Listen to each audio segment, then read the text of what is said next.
जय हिंद दोस्तों। देखिए, अगला हमारा सवाल है करड़ी में 12 प्लस करड़ी में 12 प्लस करड़ी में 12 प्लस करड़ी में 12 इसी तरह अनंत तक, यानी कि इसी तरह संख्या क्या है, बढ़ती है। इसी तरह डॉट डॉट डॉट का मतलब क्या है, इसी तरह संख्याएं बढ़ रही है। तो उसको हमें बताना है कि इसको हल करने पर कितना होगा। 4 की ये किसके बराबर होगी, ये संख्या कितने किसके बराबर होगी, 4 के, 3 के, 6 के, अच्छा।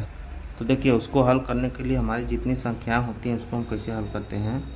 तो यहाँ पर देखिएगा, इसको हम x बराबर मान लेते हैं। क्या बराबर मान लेते हैं, x बराबर मान लीजिए 112 12 यहाँ पे कितने तक संख्या है, कहा गया 112, यानी कि संख्या कितनी है, अनंत तक। ठीक, तो देखिए अब आप यहाँ से क्या कर दीजिए, दोनों पक्षों का क्या कर दीजिए, वर्ग। जब दोनों पक्षों का वर्ग करिएगा तो यहाँ पे हो जाएगा एक्स स्क्वायर बराबर, देखिए जब वर्ग करिएगा तो ये एक करड़ी खत्म हो जाएगा, तो यहाँ कितना मिलेगा 12 प्लस, फिर और संख्याएं उतार दीजिए, क्योंकि करड़ी तो केवल एक ही खत्म होगा। अगर आप वर्ग करिएगा तो केवल यही ना करड़ी खत्म होगा, फिर दोबारा वर्ग करिएगा तो इसका करड़ी खत्म होगा। तो हमने एक बार वर्ग किया। अब देखिए एक्स स्क्वायर बराबर यहाँ पर करिए 12 प्लस, ये आप मान देख रहे हैं, ये किसका मान है, ये हमारा मान है x का। तो आप इसके स्थान पर x लिख सकते हैं। क्या लिख सकते हैं, फिर आप क्या करिएगा कि दोनों पक्षों को इधर लाइए, तो यहाँ से हो जाएगा x square minus x minus 12 बराबर 0। ठीक, अब यहाँ से अब आप 12 का खंड करिएगा, तो देखिए 12 का खंड कितना होता है, 4 और 3। तो यहाँ पे क्या लिखेंगे, x square minus 4x plus 3x minus 12 बराबर 0, माइनस 12 बराबर 0। अब आप देखिएगा कि यहाँ से क्या कॉमन लीजिएगा, यहाँ से हम कॉमन लेंगे x, तो हमको मिलेगा x माइनस 4, और यहाँ से हम कॉमन लेंगे 3, तो हमको मिलेगा x माइनस 4 बराबर 0, x माइनस 4 बराबर 0। अब दोनों में से आप कॉमन ले लीजिए x माइनस 4, तो हमको मिलेगा x प्लस 3 बराबर 0। एक बार इसको 0 कीजिएगा तो x माइनस 4 बराबर 0, तो x बराबर 4। एक बार इसको 0 कीजिएगा, x प्लस 3 बराबर 0, तो x बराबर माइनस 3। तो हमारे पास संख्या माइनस 3 तो है नहीं, 3 है, यहाँ पे माइनस 3 है और 4 है, तो इस प्रकार हमारा क्या होगा, 4 होगा आंसर। धन्यवाद दोस्तों।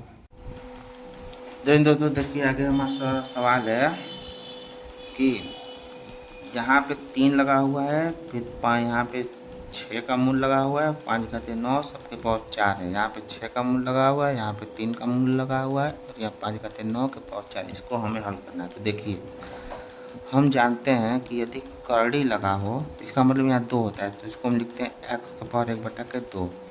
यदि घनमूल लगा हो तो इसको हम लिखते हैं x के पावर 1/3। इसी प्रकार यदि 4 मूल लगा हो तो इसको हम लिखते हैं x के पावर 1/4। इसको कैसे लिखते हैं, x के पावर 1/4। ठीक, तो यहाँ पे देखिए हमको क्या है, 3 मूल लगा है, फिर 6 मूल लगा है, फिर 5 के पावर 9, इसके पावर कितना है 4, और यहाँ पे कितना है, 6 मूल लगा है, 3 मूल लगा है, 5 के पावर 9, और इसके पावर कितना है 4। ठीक, देखिए इसको हम हल करते हैं। तो हम सबसे पहले यहाँ से हल करेंगे, देखिए इसको लिखिए 5 के पावर 9।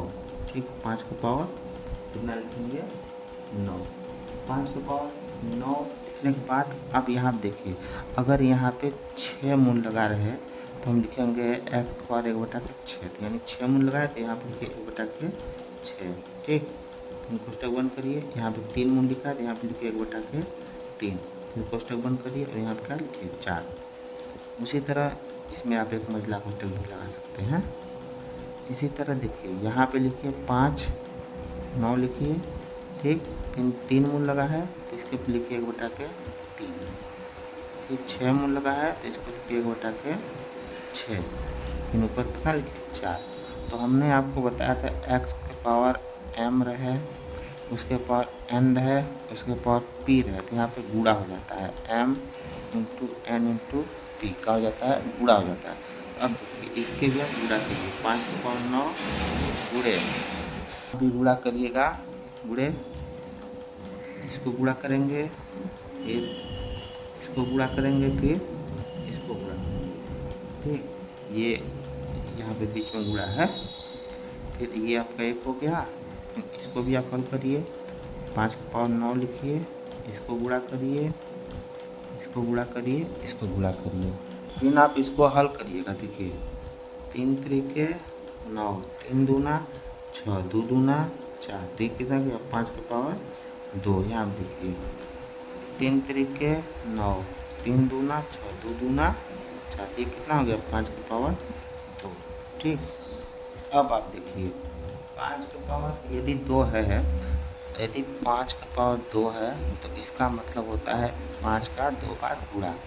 यहाँ कितना आएगा 25, यहाँ पे कितना आएगा। और अब आपको हल करने की ज़रूरत ही नहीं है, यहाँ पे देख लीजिए, यदि आधार समान है घात भी समान है, तो हम घात क्या होगा, यदि आधार समान है तो घात हमेशा जुड़ता है, 2 और 2, यानी ये कितना हो जाएगा 5 का पावर 4। तो ये हमारा क्या हो गया आंसर, तो हमारा कितना होगा 5 का पावर 4। धन्यवाद दोस्तों।